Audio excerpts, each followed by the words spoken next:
Boa noite, queridos irmãos e amigos que nos acompanham em mais uma mesa de explanação bíblica, realizada pela Primeira Igreja Batista de Presidente Prudente.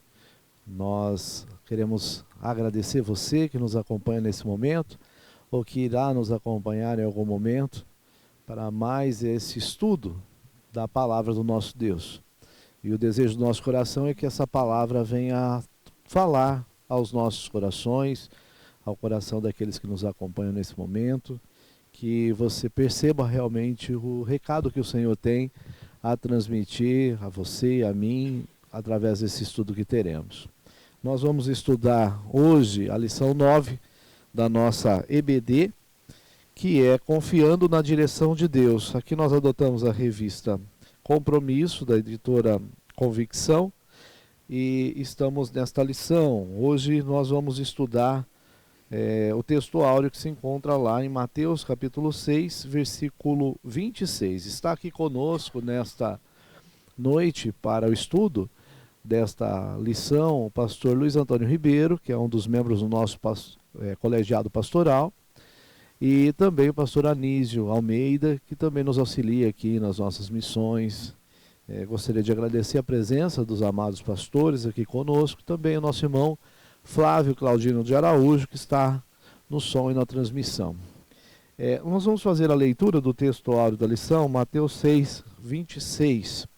Diz assim a palavra do nosso Deus: Olhai para as aves do céu, que nem semeiam, nem cegam, nem ajuntam em celeiros, e o vosso Pai Celestial as alimenta. Não tendes vós muito mais valor do que elas? Vamos orar ao Senhor pedindo a Ele a direção para esse estudo que teremos. Oremos. Senhor nosso Deus, eterno Pai, nós te somos imensamente agradecidos por esta oportunidade que o Senhor nos dá de nos debruçarmos sobre a Tua Palavra, Senhor, e aprendermos um pouco mais dela. Fale aos nossos corações, que não sejam os pastores, que não seja, Senhor, a PIBPP, mas que o Senhor mesmo fale aos nossos corações através da Tua Palavra, que é viva e eficaz e tem o poder de transformar as nossas vidas. Portanto, ó Pai, prepara os nossos ouvidos e corações para o entendimento da Tua Palavra. Que o Senhor, Pai, nos dê a Tua direção, que possamos aprender, Senhor, aquilo que o Senhor quer nos ensinar através desse estudo, Pai. Abençoe os nossos pastores, usa-os como instrumento nas Tuas mãos, Pai, para que eles sejam porta-voz do recado que o Senhor tem a nos transmitir através desse estudo. Fica também com o nosso irmão Flávio, todos aqueles que nos acompanham nesse momento, ou que irão nos acompanhar em algum momento, que o Senhor continue a falar e a produzir os frutos necessários, Senhor, para que possamos glorificar o Teu nome através da nossa vida, Senhor. Dá-nos forças também para aplicar aquilo que aprendemos da Tua Palavra. Te agradecemos por tudo que o Senhor já fez, faz e ainda fará por nós. Em nome de Jesus. Amém. Ficará com a primeira parte da lição o pastor Luiz Antônio Ribeiro, depois, em seguida, o pastor Anísio. Boa noite a todos os internautas, irmãos, amigos. Saúdo a mesa aqui o irmão William na mediação, pastor Anísio, que está conosco compondo a mesa. Agradeço também pela vida do irmão Flávio, que nos assiste aqui na sonoplastia, na imagem. É um prazer estar com os amados novamente. Bom, como o irmão já disse, a lição ela vai falar sobre confiança e direção de Deus nas nossas vidas, né? Como ele leu aí o texto áureo, né? Que mostra um foco de preocupação também. O autor ele vinha falando na questão de apego ao dinheiro, né? O apego ao dinheiro, ele fala que onde está o meu olhar, né? Ali está o meu coração. Quer dizer, eu me preocupo muito com a coisa porque meu coração está ali. E isso acaba desfocando, né? De Deus, né? Que o foco é sempre Deus, tem que olhar para o autor e consumador da fé, em todas as circunstâncias da nossa vida. Mas as preocupações da vida acabam nos desviando disso, né? E isso não é bom. Então ele diz que o assunto da ansiedade, né, vivenciada pelas pessoas que se sentem inseguras, acabam abatendo-as, né? Acabam abatendo-as e acaba então enfraquecendo a sua fé em Deus, né? Porque a gente vai ver aqui no decorrer da lição que quando você está muito indeciso, muito preocupado, isso demonstra, queira ou não, a fragilidade, né, na fé. Ou até certo ponto a própria incredulidade. E a nós é dado então viver da fé, né? O justo viverá da fé. E aí ele vai falar sobre a superação da ansiedade, né? Ansiedade é um dos mais evidentes sinais de depressão. Quer dizer, se a pessoa anda muito ansiosa, pode estar se avizinhando aí uma depressão, né? Um impacto mais forte no estado emocional da pessoa, onde vai alterar o humor, né? Vai trazer depois uma tristeza, uma reclusão, né? A pessoa vai querer ficar só, não quer interagir mais com o próximo, com a sociedade.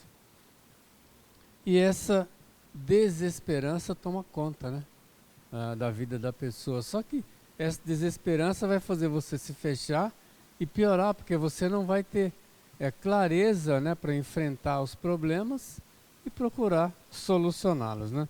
Certamente vai depender de alguém de fora para fazer as coisas para você e te levar à lucidez novamente.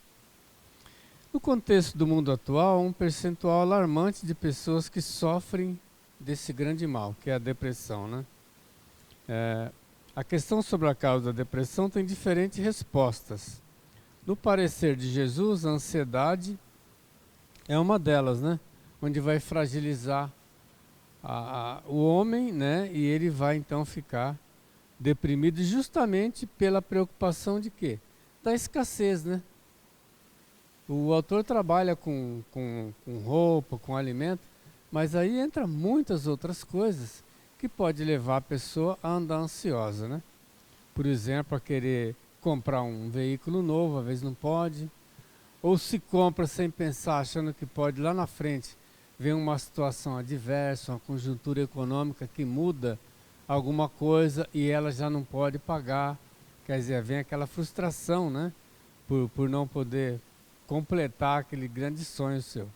Então tudo isso aí vai afetando e deixando a pessoa ansiosa. Então tudo aquele que se diz em relação à escassez, né, pode então levar a pessoa a uma grande preocupação.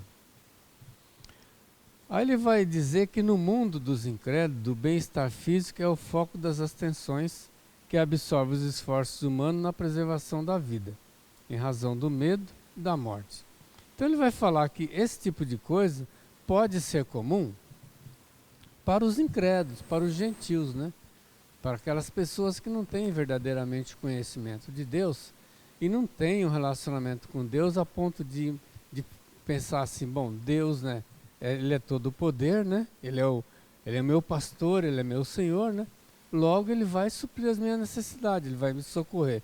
Então quem não tem esse Deus, essa esperança, certamente ele está propenso a ficar doente mais fácil, porque ele não vê saída, né? Diante de uma dificuldade dele, ele não vê saída. Então, o que vai acontecer é uma enfermidade mesmo, né? Diferente daquele que busca Deus, ora, né? Fala com Deus. Aliás, o relacionamento com Deus já evita até a gente tomar atitudes que venham a se prejudicar, né? Porque você vai orar, você vai pedir para Deus, você vai, né, falar com Ele e Ele vai dar alguns sinais que você possa fazer ou não aquele planejamento, né? Então, o povo do mundo, os incrédulos, são assim mesmo, né? Então, eles canalizam, né, tudo, né? Canalizam tudo para si mesmo, né? É um egocentrismo exagerado, né? A pessoa pensa muito nela, em como ela vai se aparentar, né? E como ela vai vestir, a casa que ela vai morar. Olha, o outro tem uma casa assim, por que eu não posso ter também? Então, ele fica muito...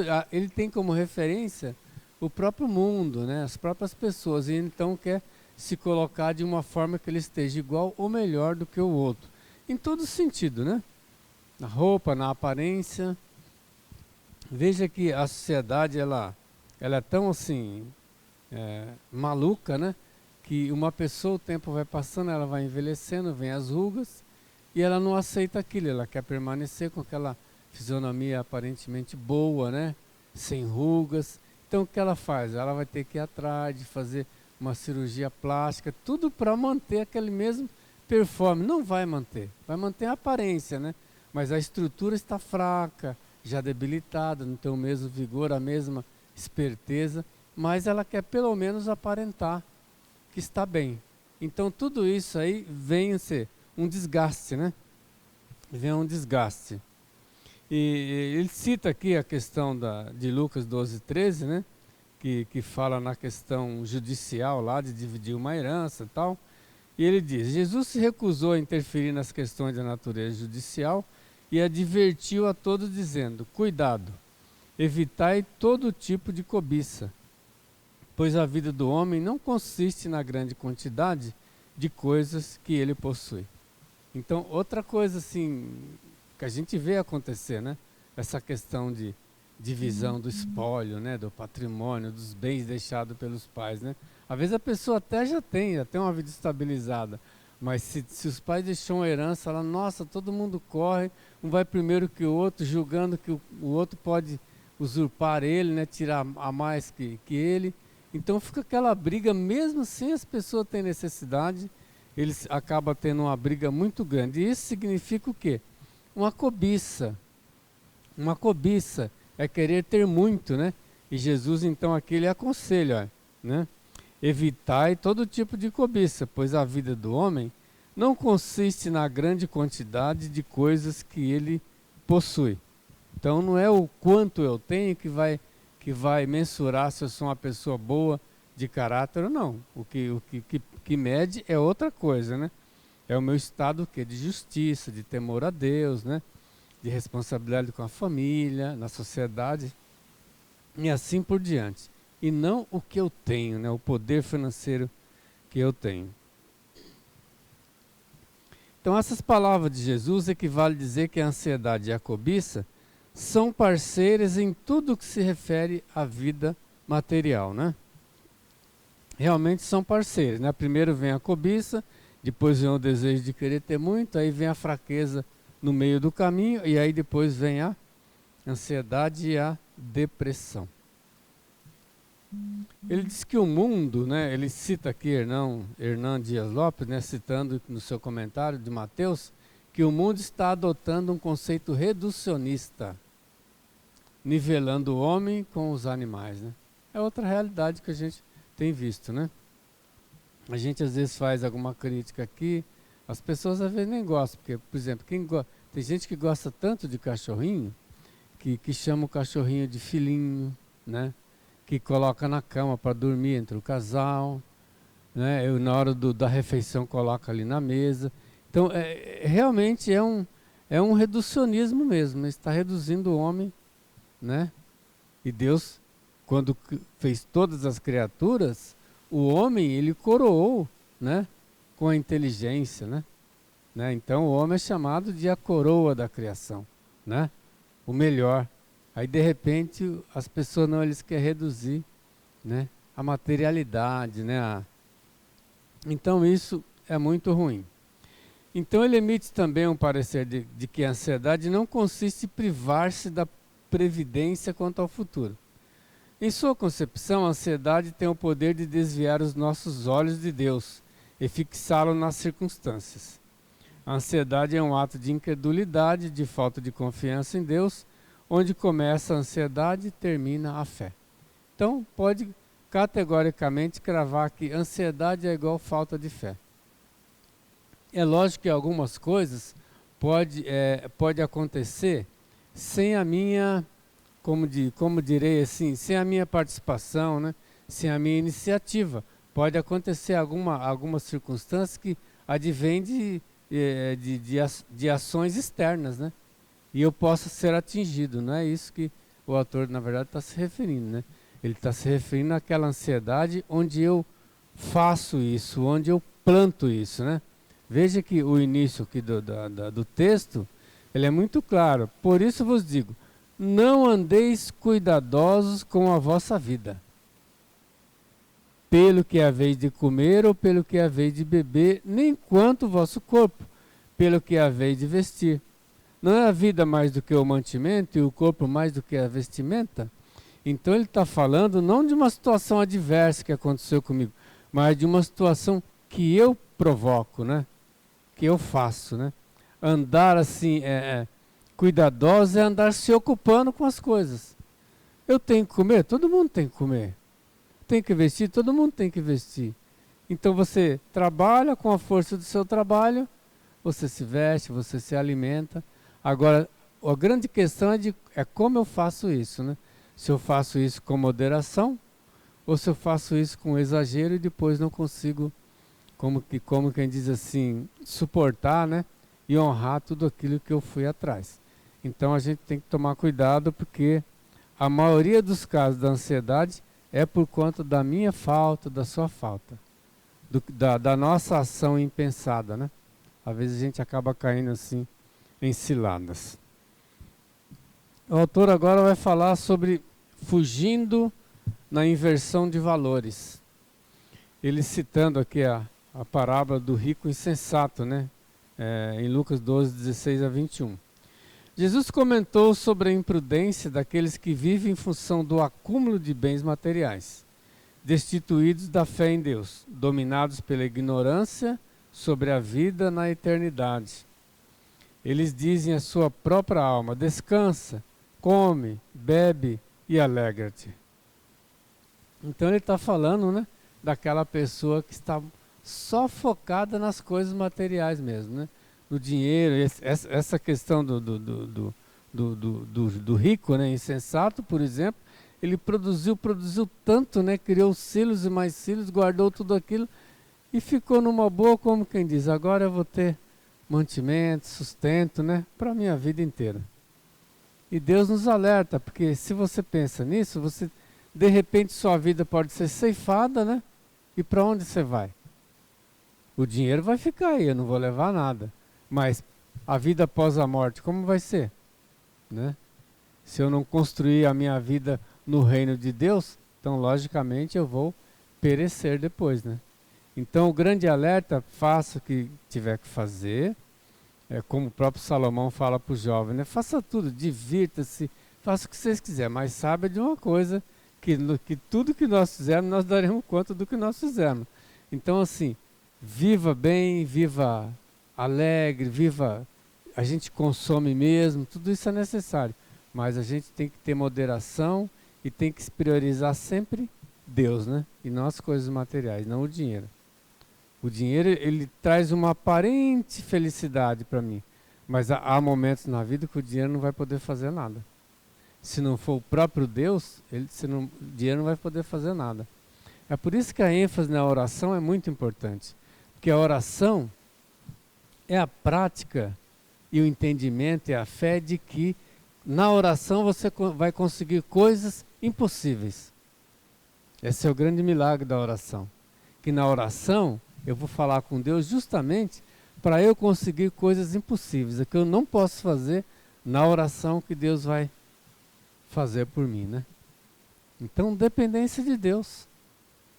E dependência de Deus pode ser para a pessoa pobrezinha, simples, e para o rico também. Todos nós dependemos de Deus, né?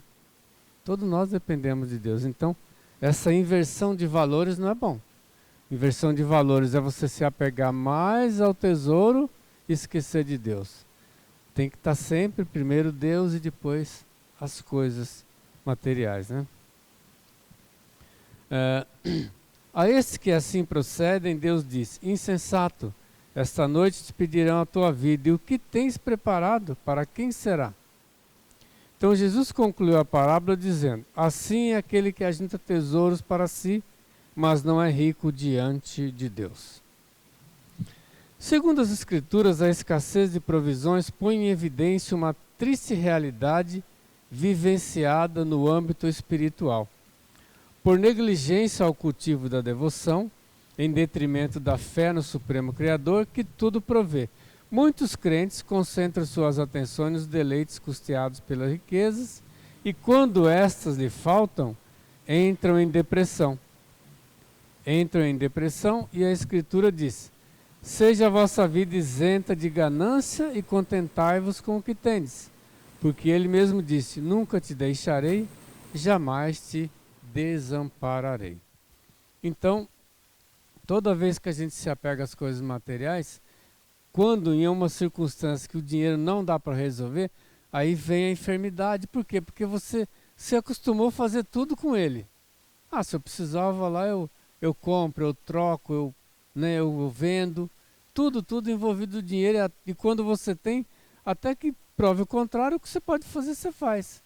E uma pessoa assim, ela está tão segura nessa materialidade, que ele já nem diz aquele abençoado chavão, né? Se Deus quiser, né? Se Deus quiser eu vou para um lugar, se Deus quiser eu vou fazer isso, se Deus quiser eu vou comprar aquilo. Ele não usa mais se Deus quiser, porque o Deus dele dá tudo para ele, que é o dinheiro. Aí quando diante de uma circunstância, geralmente uma enfermidade grave, né? Aí o dinheiro não compra. E aí ele fica arrasado, por quê? Porque ele não sabe falar o se Deus quiser. Ele desaprendeu do relacionamento com Deus. Ele focou tanto no dinheiro, que aí é só o dinheiro. E aí então ele está derrotado, né? Já está derrotado. Então a gente tem que tomar cuidado com isso. Então ele cita aqui Hebreus 13:5, né? Para a gente não ser ganancioso, mas ter uma vida de contentamento com aquilo que vem do Senhor. Então a questão levantada por Jesus não é a vida mais do que o alimento e o corpo mais do que o vestuário, né? Não visa obter uma resposta da opinião humana, mas é um recurso de retórico que induz a convicção na superioridade de valor que a vida tem sobre os bens materiais que possuímos. Então quando ele pergunta, não é a vida mais do que o alimento e o corpo mais do que o vestuário? Ele já está dizendo, olha, não inverta os valores. A sua vida vale mais do que o que você usa, do que o que você consome. O uso, o consumo da roupa e do alimento é algo assim que, mesmo se você tiver dificuldade, você vai ter.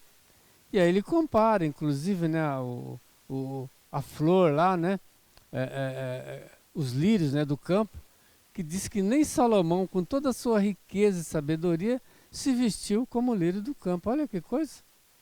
Ele era riquíssimo, ele podia mandar tecer, mas ele jamais conseguiria fazer com o mesmo contorno e a mesma beleza que Deus fez o lírio.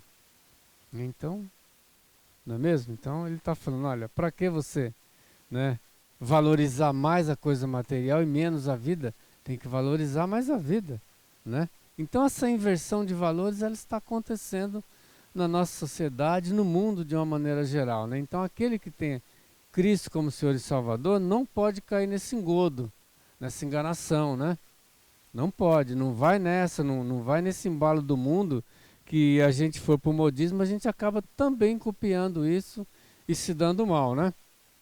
Viu que ontem tivemos uma preleção sobre o modernismo, e o modernismo, ele é um reducionismo danado, né?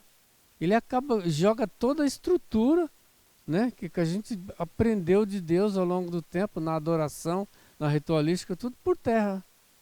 Como se isso não tivesse importância nenhuma. Então, a inversão de valores, ela está acontecendo hoje no âmbito também da religiosidade, que é uma coisa grave, né? No mundo do incrédulo, vá lá. Agora, no mundo da religiosidade, onde você temos as escrituras, né? Quer dizer, você está passando por cima, você está abrindo as escrituras, está pregando, mas diferente, passando por cima da vontade do Criador, né, para se adequar ao modernismo que agrada as pessoas, né? Então, isso é inversão de valores também. E ainda a inversão de valores materiais sobrepujando os espirituais, né? Implica incredulidade que arruina o ser humano por toda a eternidade. Nesse sentido, ele cita aqui em Mateus 19:24, é mais fácil um camelo passar pelo fundo de uma agulha do que um rico entrar no reino de Deus, né? Então, que Deus nos abençoe e nos dê sabedoria para viver como Deus quer, né? E não como o mundo quer. Amém? Deus abençoe a todos.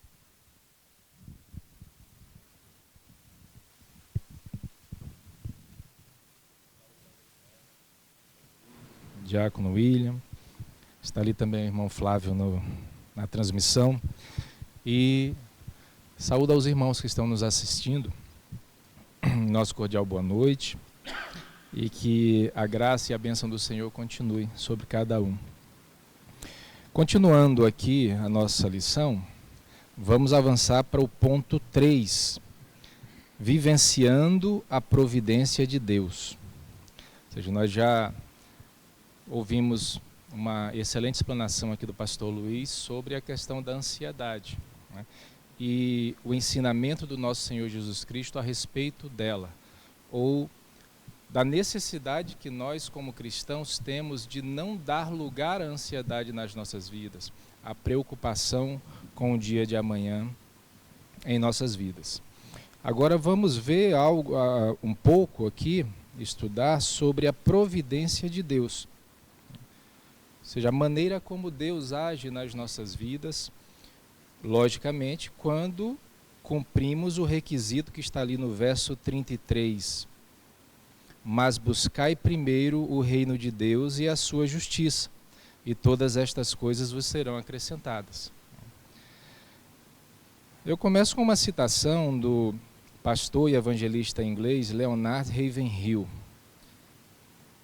No seu livro A Vida Pregada, na página 47, ele diz o seguinte: a ansiedade mostra que não estamos andando pela fé. Confiar na provisão de Deus é caminhar sabendo que Ele nunca nos deixará desamparados. Como o pastor Luiz já pontuou muito bem. Se nós vivemos ansiosos, é um sinal de fraqueza da nossa fé, quiçá da nossa incredulidade, né? Nós vemos aqui no texto, irmãos, que Jesus manda olhar as aves do céu, porque Deus as alimenta, né? Na sua simplicidade ali, as aves não precisam plantar, elas não precisam colher, mas Deus proveu o alimento para elas, né?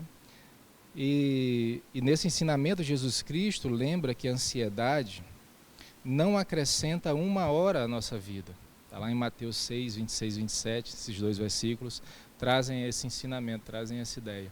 Os melhores textos vão dizer que mesmo com todo o nosso esforço, nós não conseguiremos adicionar um côvado à nossa estatura, né? Então, é preciso que nós tenhamos em mente que não adianta buscar ou nos preocupar com aquilo que está fora do nosso alcance, com aquilo que não é governança nossa.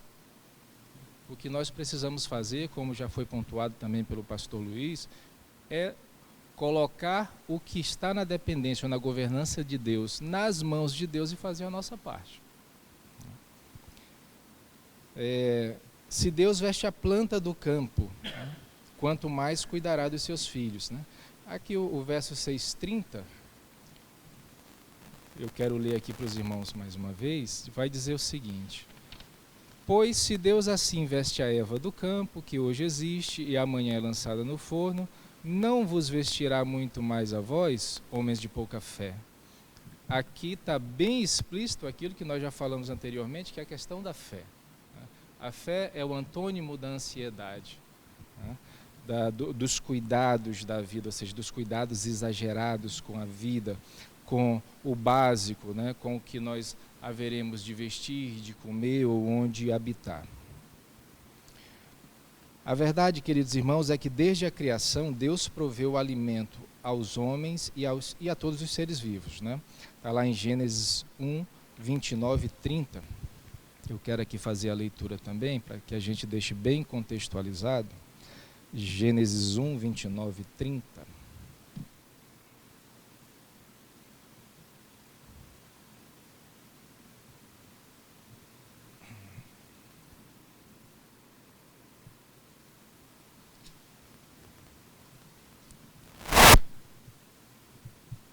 E disse Deus: eis que vos tenho dado toda a erva que dê semente, que está sobre a face de toda a terra, e toda árvore, em que há fruto que dê semente, ser-vos-á para mantimento, e a todo animal da terra, e a toda ave do céu, e a todo réptil da terra, em que há alma vivente, toda a erva verde será para mantimento, e assim foi.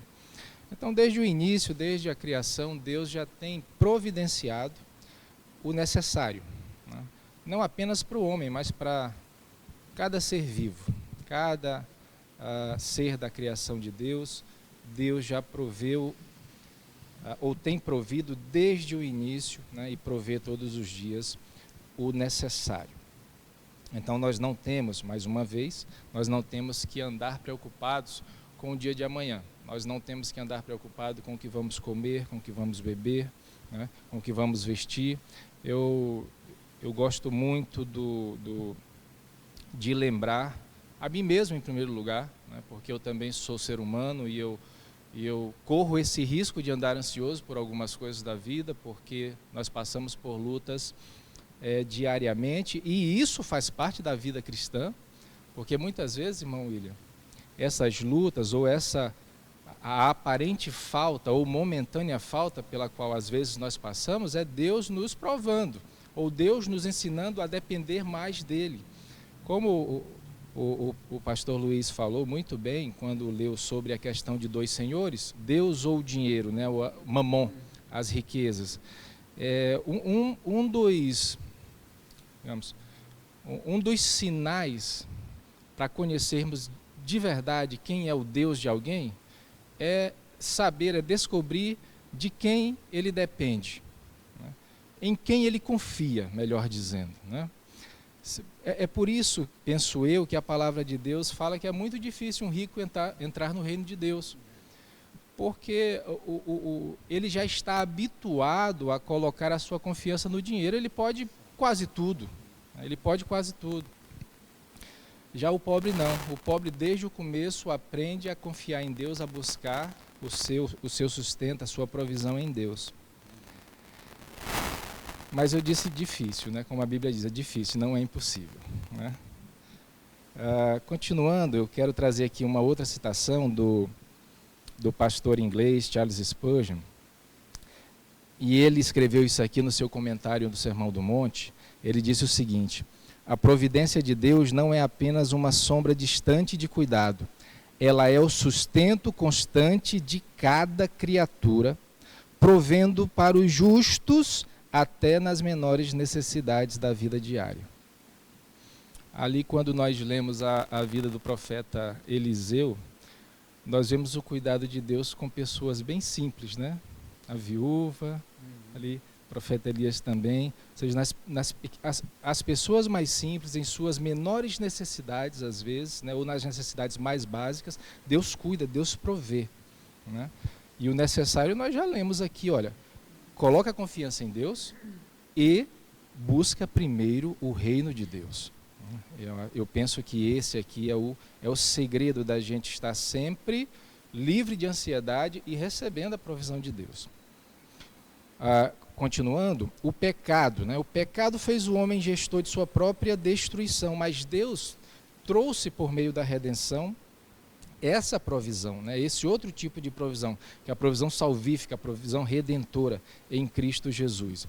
Então nós entendemos aqui, de uma maneira mais ampla nesse texto, que Deus não apenas proveu e provê as necessidades básicas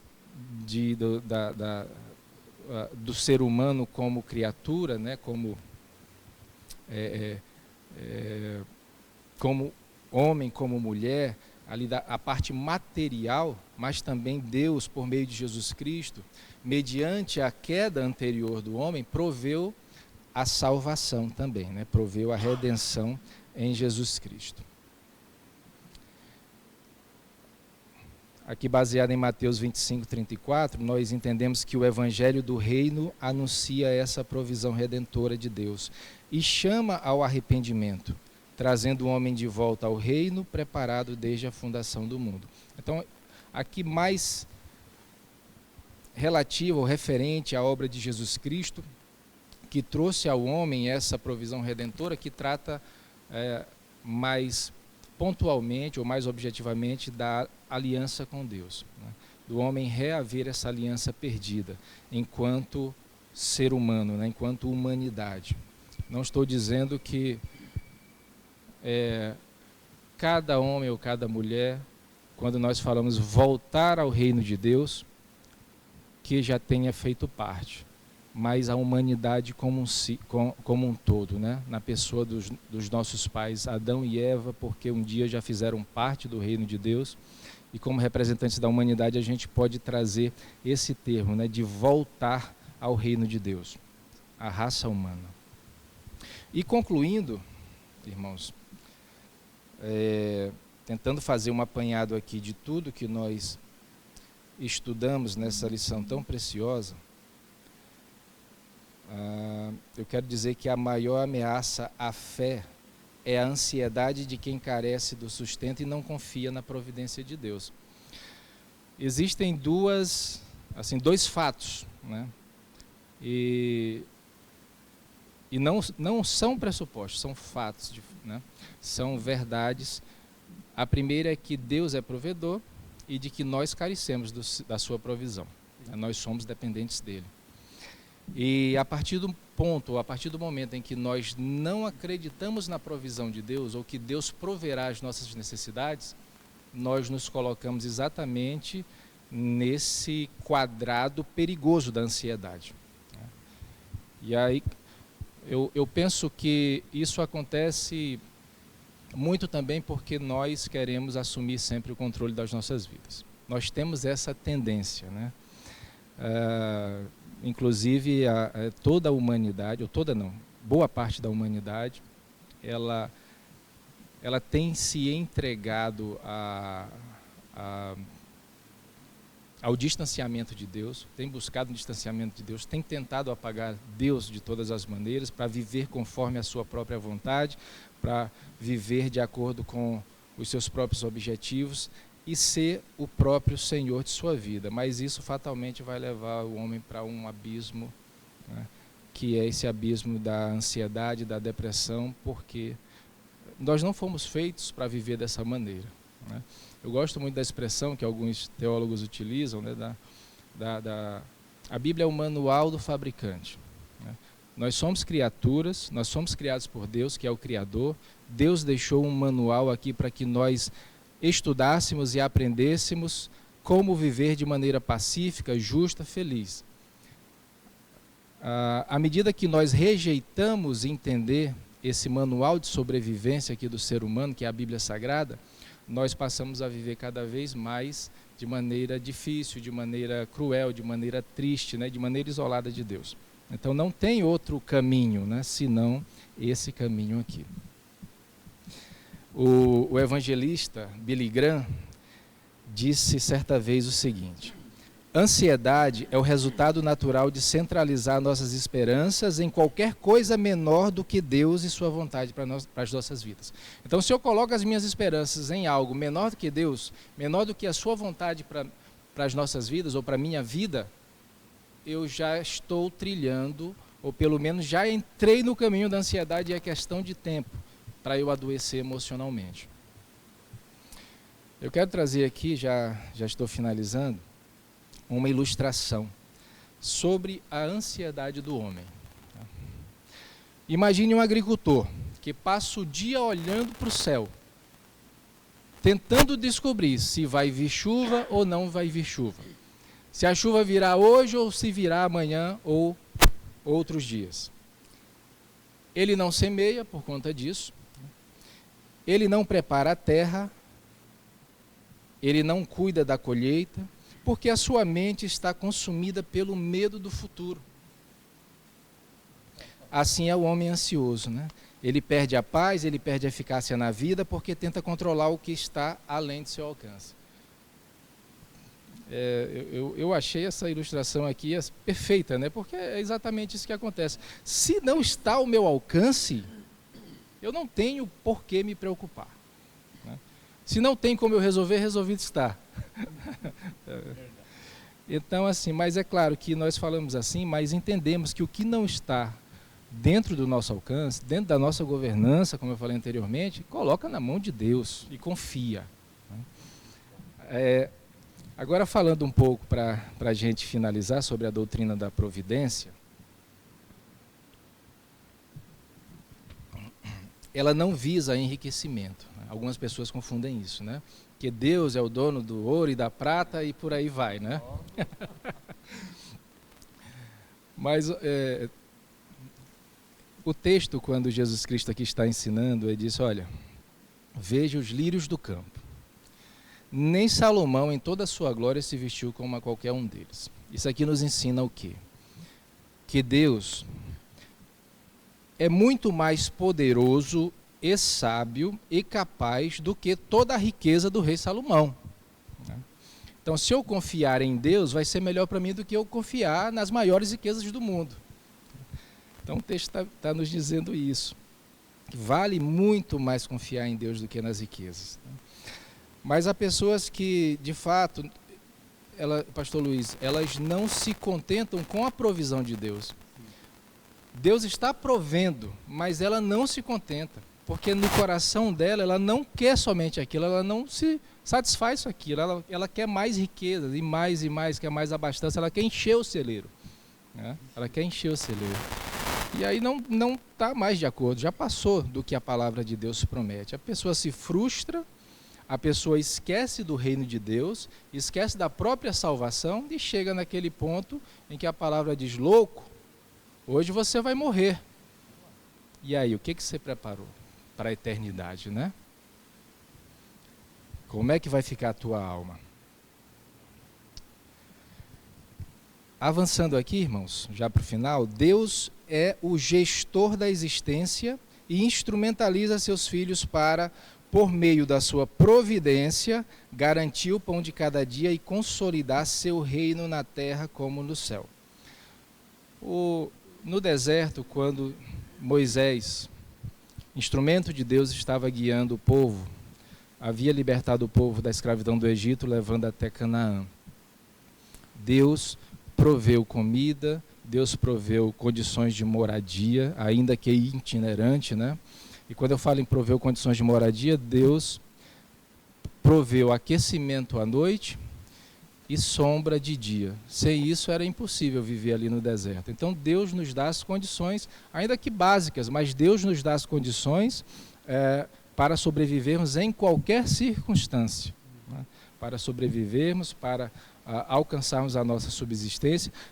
Inclusive Deus ali não tinha como semear, não tinha como colher, Deus mandava todos os dias, ou quase todos os dias, né?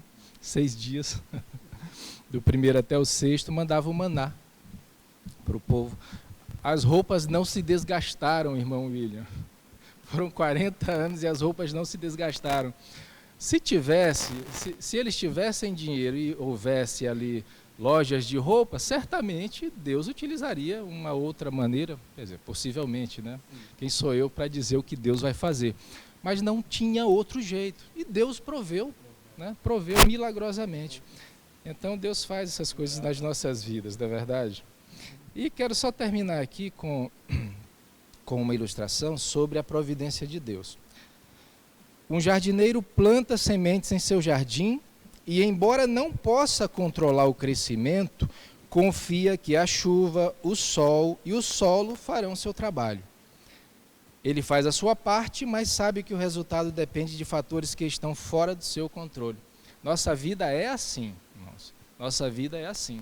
Nós não temos como controlar tudo o que acontece nas nossas vidas. Eu diria até mais, nós controlamos a menor parte.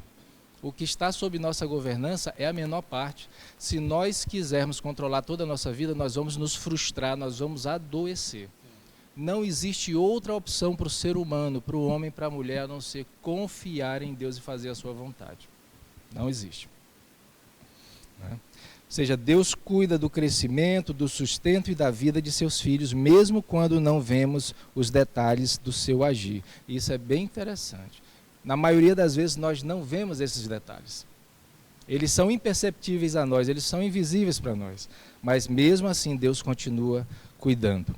E só para finalizar agora, quero trazer uma frase do pastor Pascoal Piragini Júnior, lá do seu sermão Buscai primeiro o reino de Deus. Ele diz o seguinte: quem coloca Deus em primeiro lugar nunca será o último.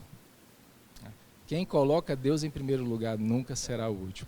Que Deus nos abençoe. Muito bem. Nós vemos aqui quão preciosa, né, a palavra do nosso Deus. E diante de tudo que nós ouvimos aqui nesta noite, alguns ensinamentos nos saltam ao olhar, né? O primeiro deles é que nós precisamos confiar que Deus é o garantidor da nossa provisão. Deus provê. Deus é quem nos sustenta, né? E isso faz toda a diferença, porque diante das situações adversas da vida, nós vamos perceber que nós temos a providência de Deus ao nosso dispor, que é Ele quem nos capacita a isso. E outra, que nós dependemos do Senhor. E você já reconheceu essa dependência do Senhor? Você já reconheceu a providência do Senhor sobre a sua vida? O mundo tenta nos mostrar que não, que nós devemos fazer por conta própria, que nós devemos agir e ter o controle de todas as situações, e nós percebemos aqui, por essa lição, que nós não temos o controle de nada. E você já entregou-se verdadeiramente ao Senhor? Porque para nós reconhecermos isso, nós devemos fazer essa entrega. E essa entrega deve ser ilimitada. Você deve entregar totalmente a sua vida ao Senhor. Não pode limitar, entregar apenas parte da sua vida ao Senhor. É necessário uma entrega total. E assim você vai depender e vai confiar na provisão de Deus. Você já fez isso? Se você ainda não fez, que você faça enquanto há tempo. Há oportunidade ainda de salvação, de rendição. E é necessário que nós realmente passamos por esse processo, para só assim descansar no Senhor. Só quem entrega totalmente consegue descansar. E aí evita, né, a ansiedade, evita várias outras coisas na sua vida. Você já fez essa entrega ao Senhor? Se você ainda não fez, que você o faça enquanto há tempo, porque é necessário essa entrega total. E também, se você já fez essa entrega, descanse no Senhor. Ele cuida de você, Ele estará com você até o fim. Então é necessário realmente que você caminhe com o Senhor agora, confiando na sua provisão e dependendo dEle, né, para aquilo que você não pode fazer. Eu quero passar aos pastores agora para suas considerações finais. Nós estamos chegando ao término dessa mesa de explanação. Depois quero te fazer um convite especial. Então, internautas, irmãos aqui da mesa, eu quero deixar dois textos, fazer duas considerações que eu acho pertinentes. Primeiro, Salmo 37, 25, diz assim, Davi falando, fui moço e agora sou velho, mas nunca vi desamparado justo, nem a sua descendência mendigar o pão. Então, ele está falando aqui da certeza de provisão de Deus para aquele que é justo, né? Aquele que é honesto, aquele que é simples. O pastor Anísio falou uma coisa interessante de que as pessoas simples, né, são aquelas pessoas que se rendem mais a Deus, busca mais a Deus, né? Se curva mais, não tem a humildade de pedir, né? Pedir mesmo, pedir, suplicar. Ao passo que aquele que tem muito, muitas vezes dispensa isso. Por quê? Porque está confiando no que ele tem. Outra consideração que eu gostaria de deixar aqui é o Salmo 23, verso 1, que diz assim, o Senhor é o meu pastor, ponto e vírgula, nada me faltará. Você já leu esse texto? Você já declamou esse versículo? Como você faz isso? Você faz isso de uma forma simplesmente mecânica? Ou você já teve uma experiência com o Senhor? Porque é incrível esse texto, né? O Senhor é o meu pastor, nada me faltará. Agora, se você inverter, você vai talvez questionar mais você mesmo. Mas por que alguma coisa me falta? Ou por que nada me falta? Que bom, nada me falta. Porque o Senhor é o seu pastor, né? Então a grande questão é essa, as pessoas leem, né? O Senhor é o meu pastor, nada me faltará. Mas não aplica isso na sua vida, né? Não aplica isso na sua vida, não vive verdadeiramente na dependência de Deus. Aí quando vem uma gripe, pronto, já bate o desespero, né? Mas e o Senhor que é meu pastor? Por que está faltando? Agora a gente tem que aliar isso com o Salmo 37, 25, que fala que ele nunca viu o justo, né, desamparado e nem a sua descendência mendigar o pão. Então, o que é justiça? Qual o seu conceito de justiça, né? Eu não consigo ser justo por mim mesmo, ninguém aqui consegue. Mas em Cristo, né? Aí nós somos justificados. Em Cristo nós somos santos, né? E Paulo aos Romanos diz que em Cristo nós somos mais que vencedores.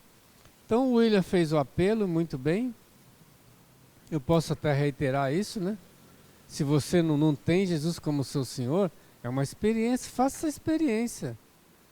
Ali no seu quarto você fala com Deus: Senhor, ó Deus, eu aceito o seu Filho como Deus, como o meu Senhor e o meu Salvador.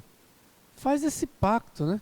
Para você ver se as coisas não vão tomar um novo contorno na sua vida. Mas não apenas fale, viva isso. Não, Jesus agora é o meu Senhor, tudo que eu fizer eu tenho que depender da anuência dele, da orientação dele, e começa a buscar esse Jesus na palavra e ver se a sua vida não vai ser diferente. Então que Deus te abençoe ricamente. Quero deixar para os irmãos e para os amigos que nos veem essa palavra que está no verso 33, que eu entendo como chave para fugir da ansiedade, para alcançar a provisão de Deus.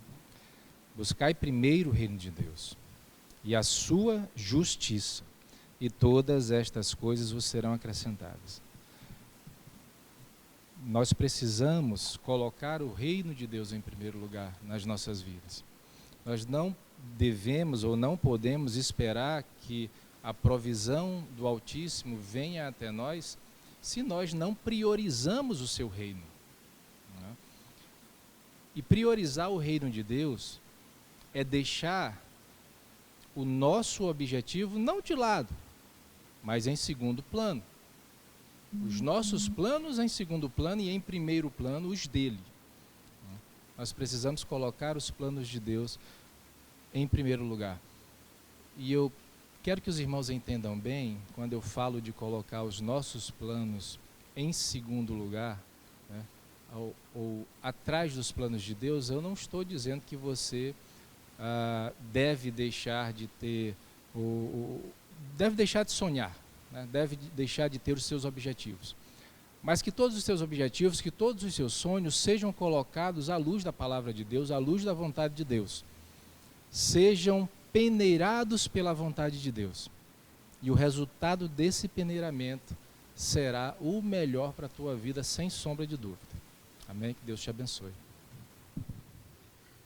Bem, meus queridos irmãos e amigos que nos acompanham, nós estamos chegando ao término de mais essa mesa de explanação bíblica. E eu gostaria de convidar você, especialmente você que ainda não nos conhece, não esteve aqui conosco, que você tenha esse momento, essa alegria de estar aqui conosco, louvando, engrandecendo o nome do nosso Deus, participando do nosso culto. Nós temos reuniões aqui às 9 da manhã, no domingo, né, com a Escola Bíblica Dominical, onde nós estudaremos mais uma lição dessa que foi abordada. E também temos o nosso culto, né, na parte da manhã.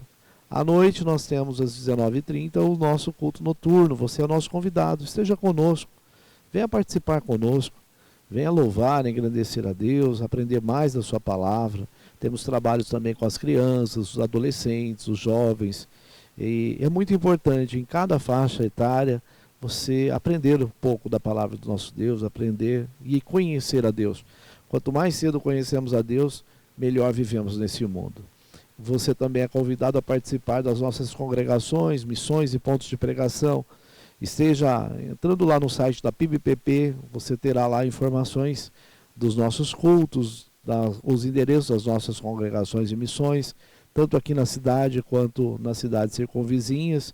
Você será sempre muito bem-vindo a estar conosco, louvando e glorificando ao nosso Deus. Que Deus abençoe a vida do pastor Anísio Almeida, que está aqui conosco, pastor Luiz Antônio Ribeiro, também o nosso irmão Flávio, que nos auxiliou aqui na transmissão e no som.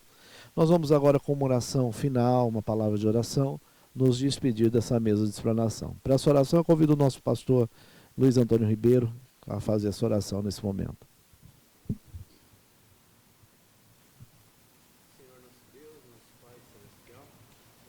Deus, por mais esse momento na tua casa. Obrigado, a Deus, porque nós estudamos a tua palavra, Deus, deixamos aqui o teu recado, Deus, que falou primeiro aos nossos corações. Ó Deus, não permita que sejamos ansiosos, ó Pai de amor, mas que nós possamos aprender mais e mais a cada dia que nós devemos descansar no Senhor. Obrigado pelas providências que tem dado a cada um de nós, ó Deus. Obrigado pela providência que tem dado à amada igreja local.